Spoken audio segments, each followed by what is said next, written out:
If you have been living under a rock recently, you haven't heard the drama about the 17 diaper mom, Nurse Hannah Hyatt. She went viral a while ago talking about how she had 17 diapers around her house because she had just had a newborn and it was too much work to pick them up, so she would just change a baby's diaper and then set it wherever. The internet was back and forth on it. Some people were saying that you should, clean your house because this is disgusting, and some other people were on her side supporting her, saying that it's tough being a mom, especially after having a newborn, and I agree. When my wife gave birth to both my kids, I was there doing everything that I could so that she could rest and recover because her body had been through a lot. So yes, I understand both sides. But that's not what we're talking about. Today we're going to be talking about her kids, especially how she handles them when it comes to creating content, talking about them, and honestly just feeding them. Before I get started, I want to give a huge shout out to this page over here, XOXO Gossip Mom. Without her, this wouldn't be possible. She has been documenting all of the videos that Nurse Hannah posted and has put them together for us to see, because after everything came out and everybody was slamming her online,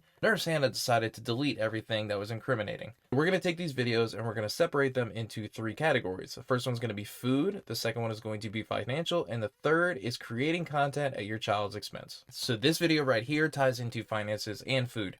Eating out for dinner under $150 a day for a 3-day vacation. Look at what she has on her plate. She has a full meal on her plate, and sitting across from her is her husband, who also has food. Look at the very back of the table. You will see her son. Take a look. I can't do that. Now, the next way that we save a lot of money while we eat out is we don't order drink. We don't drink alcohol. We're not ordering sodas. We literally, when they come to get our drink order, we are only 100% of the time. If we have leftovers, we are bringing it home. I see so many people stand up from their table and leave half of their food there, and then it just gets thrown away. If I'm paying for that food, it's coming home with me if I didn't eat it. So anyways, that's how you eat cheap on vacation. Always making sure your hotel has a breakfast. Always doing research on... Look at the pain on this kid's face. He has nothing in front of him. He doesn't have a plate. He doesn't have chicken nuggies. He doesn't have a grilled cheese. He doesn't have applesauce. He doesn't even have a cup of water.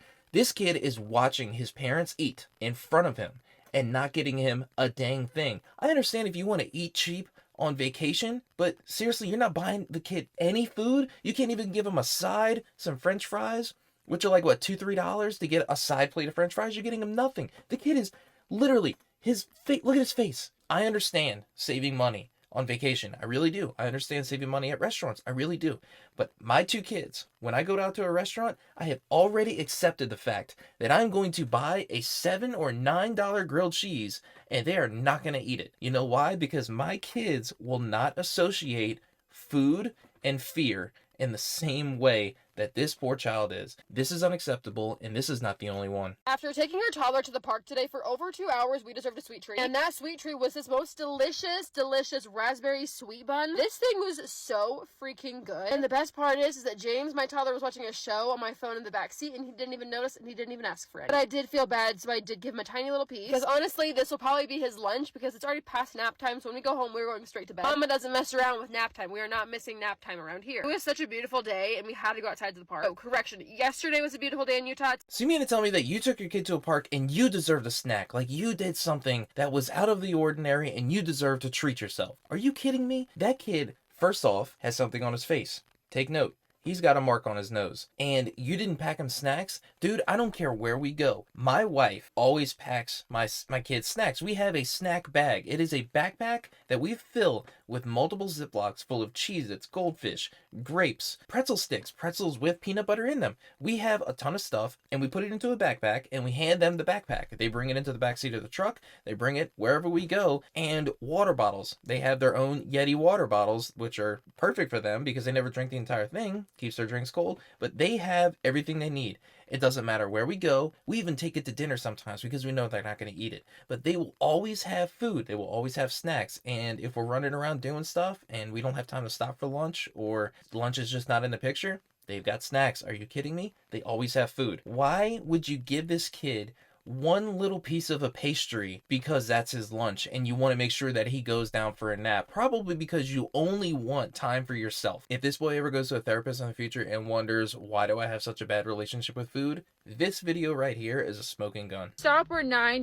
lobster rolls. Technically, we got a lobster roll, a fried shrimp roll. You saw that right there? Let me play it again. $9 lobster rolls. Technically, we got a lobster roll, a fried shrimp roll. Right here you can see that the kid's father flicks his hand away when he tries to get a french fry. I have two kids that will not experiment with food. They are specific with what they want to eat.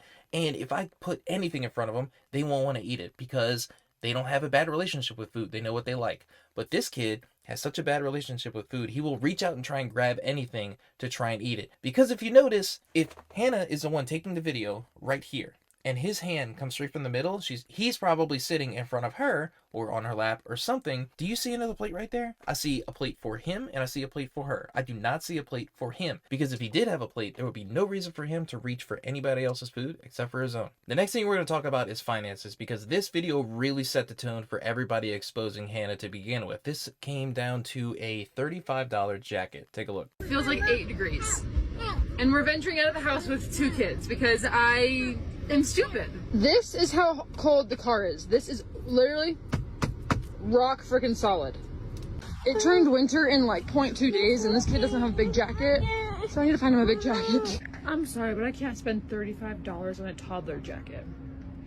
I know he needs one on. First off, did you see the bandage on his nose? Yeah, we'll get to that. Here's what I don't understand about the $35 toddler jacket. First off, buy the kid a jacket. It's only $35. Who cares about that much money when your kid is literally freezing to death? Are you serious? Second off, you have no reason to complain about money, especially when you're making videos about your kids. Your kids are the focus of the videos, so you might want to, try and keep them alive when it's cold outside. Because let's look at her TikTok account. This has 490,000 followers. Let's look at her videos. 16.4 million, 21.1 million, 11.6 million, 41.2 million, 22.1 million. 1 minute and 35 seconds. Let me introduce you to the TikTok Creator Fund. On my TikTok profile, I get $1.26 for every video that is over 1 minute long per 1,000 views. This video had 21.1 million views. That's like $20,000 from one video. And you mean to tell me that you can't spend $35 on a jacket? You're joking, right? 35 bucks. So now that we established that she's making a ton of money off of TikTok, let's go see what she does spend money on. Check out what her husband spent $1,500 on. My husband spent $1,500 on hunting supplies. Well, yeah, because it didn't stop there, because there were several $100s afterwards to actually process the elk. So today we're finally putting that money to good use and we're making elk steak nachos. $1,500 to go hunting. Now I understand that hunting is expensive. I've priced it out.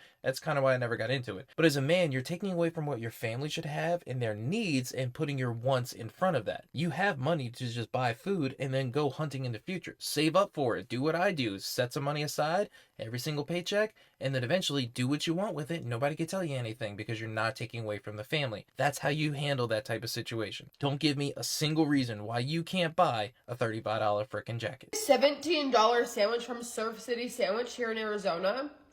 I literally just spent $51 on a single Popeyes chicken sandwich. You can check my receipt. You can $17 for a sandwich? You couldn't just get some ham and bread and make a sandwich on your own for like $1? How do you even spend $51 on a Popeye sandwich? I live in Louisiana. It's a Louisiana kitchen. There's nothing on the menu that's $51 frickin' dollars for a sandwich. So we've established that money is not really an issue because you give your money to church, you go hunting with it, and you buy yourself expensive food that you don't need. So the last thing we're going to talk about is the reason that it has taken me so long to make this video, because it honestly hurts my heart to watch and talk about, because I'm a dad and it's hard to watch that happen to a little kid. But viewer discretion advised. Stop here if you don't want to see anything bad. So there's a couple of videos we're going to talk about here. First one we're going to talk about is how the kid burns himself. Well, good morning to everybody except for James, who felt the need to just full on touch the waffle iron this morning. Why would you touch that? Are you freaking kidding me? That is the stupidest reaction I have ever seen to a kid burning their hand. First off, you put the waffle maker on the edge of the counter when he is super curious. Put that thing towards the middle. Keep him away from it. First, protect your kid. Second off, your kid touched it. And you're like, why did you do that? Are you kidding me? Your kid has no idea what anything in this world means. If I go touch it, you can look at me like I'm an idiot.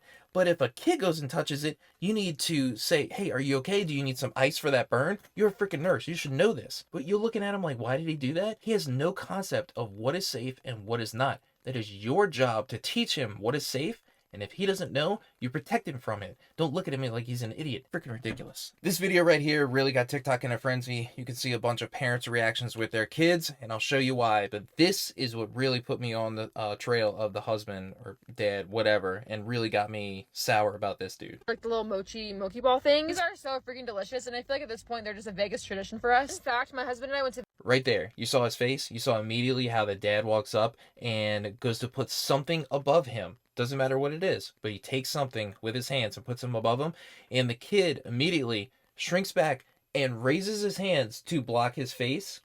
That is a reaction you never want to see from a kid, because that kid knows, I can't go anywhere and I need to protect myself. This poor boy is associating this man, his father, with pain. It is heartbreaking to see. Watch the next one. This is just, I want to show you the marks on this kid's face. And I accidentally boys who were eating leftover it. pizza Look at him. There's stuff all over this poor kid. from last night. You know, around Halloween, you go to carve a pumpkin, you pull the top out and all the seeds come with it, and it looks kind of freaky for especially a little kid. Watch how this kid reacts. He's excited now. This is new. This is something exciting. Now we see that he's like, oh, what the heck is that? Watch the father's hand. It is now above him.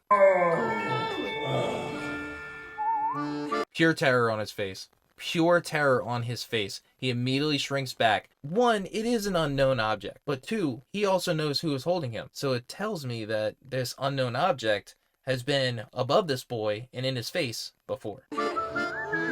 Look at that, covering his face. You know how little kids see you cooking in the kitchen, they just want to help, so they run over and they're immediately ready to just pull up a stool or a chair and get down and dirty with mom? Look what mom does. Well, if this right here doesn't say struggle bus this morning, I don't know what will. You know, I was rushing. You're talking about your kid struggle busing? Your son was standing on the chair and you moved it.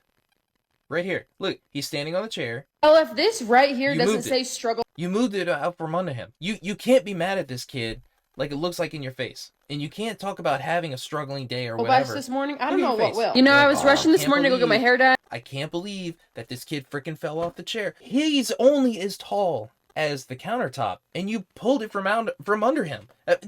There's no other way you could look at this besides you set your kid up for failure. You set up to hurt your kid. Are you kidding me? Could you imagine if his chin hit that granite countertop? They probably would have been like, oh, he's got another mark on his face or whatever. I was trying to be a nice mom and make pancakes, and you know Look what? at It how just sad ended he up is. with James falling off the chair. I mean, he was fine afterwards, but he did just cry and sob for a good chunk of time after that. Something that I didn't really have time for today. But yes, I am getting my. Yeah, I don't have time for it. Yeah, you pulled the chair out from your kid. He hit the ground. He's crying, of course, because I bet that didn't feel good. He's holding a freaking knife. And then you put him up there and you're like, I didn't really have time for this today. He cried for a little while. You know what, lady? You're so freaking selfish. The only thing you can think about is how he's messing up your day with crying instead of you ruining his life with how much of a horrible parent you are. I am very sure that her husband is the one that's causing all the bruises and cuts on this kid. I just don't understand how a man can see his child and not want to protect it, and instead feels like it is a burden to him. Look, if I ever see that guy, it's immediate fight on sight. Call it TikTok boxing or whatever. Put me in a cage with this guy. We'll go at it, and I will feel so much better. There's a lot more to this story, but I'm giving you the basics. If you go on TikTok and you type in Nurse Hannah, you will see people reposting her videos that she deleted. You will see comments from her. You will see everybody talking about how they feel about the situation. Just go check it out for yourself. And to my viewers who have stayed this long into the video, I'm sorry for not coming out with it earlier. I have been thinking about this for weeks, and I have been struggling myself to stay composed long enough to actually talk about these issues. It just hurts to see. As a parent, as a protector, and a provider, I don't understand how any of this can go on. So if you like this video, if you like the kind of things that I'm discussing, hit the like button, subscribe for more, and I'll have more videos out for you soon.